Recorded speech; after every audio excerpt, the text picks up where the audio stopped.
wanted to be a doctor all my life. I was 5 years old and I was promising my grandma some longevity potion. The natural medicine direction came very easily to me. A huge chunk of my childhood was spent on our farm in South Africa, and much of the time I was out in we call it the veld, in the bush, with the cattle herders, learning about plants and about African native traditional medicine, which for the most part involves plants, also some of the minerals and rocks that they were using there. So even though as essentially a Westerner living in Africa, when you think about medicine, you mostly think about Western medical practice. The natural application came so easily to me, and when it was time for me to go from high school to university, a door just opened and I went to a 5-year homeopathic master's degree course. That's 5-year didactic with clinic training, and then a 6th year of research and writing a dissertation. So natural medicine just came easy to me and the doors opened when they needed to. Coming to the United States, I again found my way very easily into the naturopathic medical school. The course is structured very similarly to Western MD medical school, but with a greater emphasis on the nutritional focus from a diagnostic lifestyle perspective, but with the same coursework in terms of the anatomy, physiology, anatomical training, cadaver lab, etc. For me, it's chronic conditions that has a fatigue aspect to it. The chronic very clearly implies that when you have a chronic condition, your body has lost the capacity to self-heal. And for the most part in North America, it's not as a consequence of nutritional deficiencies. For the most part, it's as a consequence of having acquired obstacles to the body's natural self-healing mechanism, not being able to overcome the obstacles that you face. And thus you have a chronic condition. My passion lies with chronic fatigue and pain-associated conditions. The diagnostic words that are used is called chronic fatigue syndrome or chronic fatigue immune deficiency syndrome. In the rest of the world they call it ME, myalgic encephalomyelitis, fibromyalgia, and then in the last decade or so it's been more commonly called Lyme disease or mold illness or CIRS, C-I-R-S. The challenge, and this is what really excites me, is from one case to the next of any given Western medical diagnostic word. For example, you can have 3, 4, 5 Lyme patients side by side. It's all different. So even though the label that everybody gets is the same label, once you start rolling up your sleeves and you dig into what does this person's timeline supports happened, and then you follow up with the indicated diagnostic tests and you find out that Lyme for one patient is an entirely different beast as compared to Lyme for the next patient. So it's very important to not just go on the superficial, great, I've got a Lyme, i.e. a bacterial infection, thus I need antibiotics. It's usually a constellation of many different etiological factors. And one of the most exciting things that actually really helps to drive results is that if you break the etiological factors down even further, the timeline is very helpful to help identify the triggering or eliciting etiologies. So for example, went on one fantastic fishing trip or outdoors adventure. I was really healthy, got a tick bite, got a bullseye rash, and I've been sick ever since. Or falling off a horse, bumping your head, never been well since. The other is once your system has gone into a decompensated state as a consequence of the infections, toxicities, mechanical trauma to the body, psycho-emotional is a huge impact. Grief, long-standing stress and worry, overwork, abuse. It is a disproportionately common and impactful triggering etiology in our patient base, unfortunately.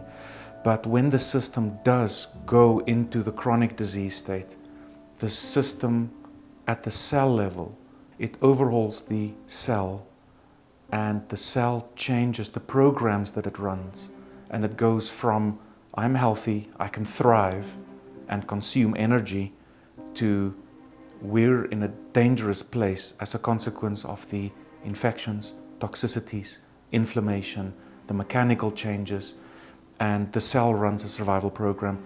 These days it's commonly called the cell danger response, and it's fantastic. It prevents you from dying when there's handfuls of things wrong with the body, but it's not so easy to just gear out of the survival state back into thriving.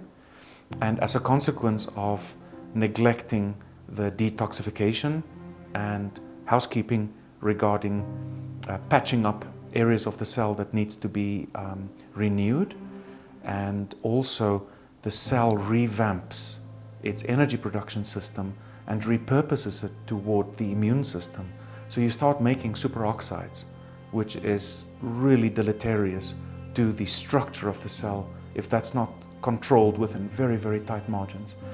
So what I'm getting at is that once the cell starts running the survival program, you acquire additional etiologies, and those are called maintaining etiologies, as a consequence of it's very clearly different from what triggers the person to get sick and blocks you from getting better.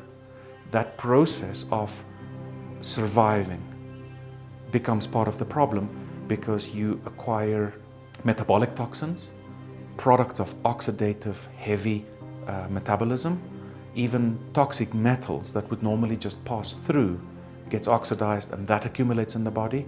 And just simply because the body is in an energy crisis, or the body runs in an energy deficit, the consequences of not having a good police force, trash removal, repair and maintenance work, that catches up with you at some stage of the survival process, and you acquire these additional etiologies that is not apparent when you do a timeline analysis, and also it's not apparent when you do the normal analysis that you do through the common labs that we use in Western and integrated medicine.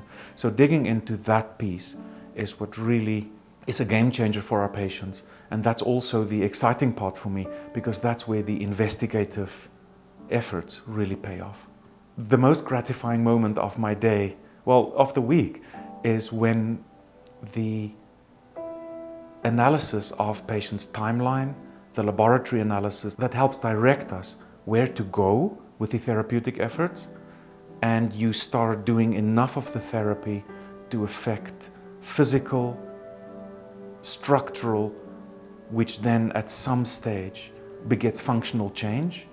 When all of that comes together, that's the win, where we win as a clinic and a care team, and the patient wins because my agenda is their agenda, and when they start feeling better and they get their life back, so to speak, that's when we all win. And that's the most joyful part, when somebody that's been sick for a year, a decade, 3-4 decades sometimes, when they start regaining the ability to perform their daily functions, and they get their life back and they get their dreams back, that's when we win.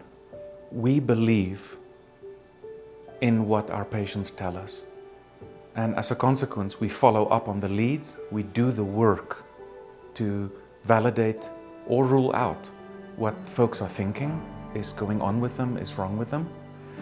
And as a consequence of doing thorough diagnostics, casting the net really wide, we're able to present our patients with diagnostics from the fields of immunology, infectious disease, chronic infections, environmental toxicity, and then also studying the structure of the cell, the mitochondria as the energy production part of the cell, the DNA as the library and essentially the gonads of the cell that drive cellular, not just multiplication, but cellular pivoting during a change in environmental requirements, a change of pH, temperature, change of season, change of diet, etc.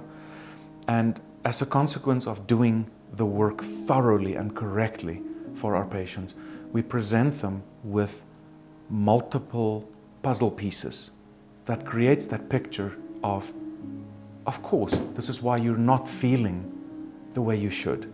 And this is why you have a condition that, in spite of you taking very good care of yourself, you have not been able to overcome these various obstacles. Quite frankly, a lot of what keeps our patients from getting better is modern day, for a large part, man-made, industrial produced chemicals that dissolves into our bodies, and it obstructs the cellular machinery from functioning correctly. Now, we've just not been able to evolve the strategies, the enzyme systems, the detox pathways to rid the body of glyphosate, mercury, the other handfuls of pesticides, industrial chemicals and solvents, plastics and microplastics, plasticizing agents. Our bodies just simply do not have the capacity to effectively detox those chemicals.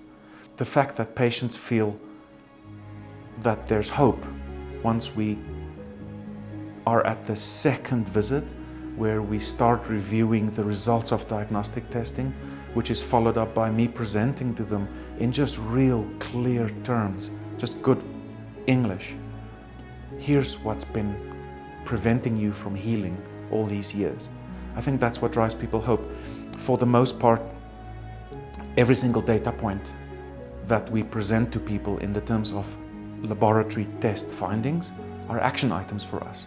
So it's not just tests that tell them what's wrong with them, but it also very clearly guides the way in terms of clinical action items, self-care, lifestyle action items that is implementable and that people can change their self-care, and day after day they can start helping themselves get better in addition to the treatment that we offer.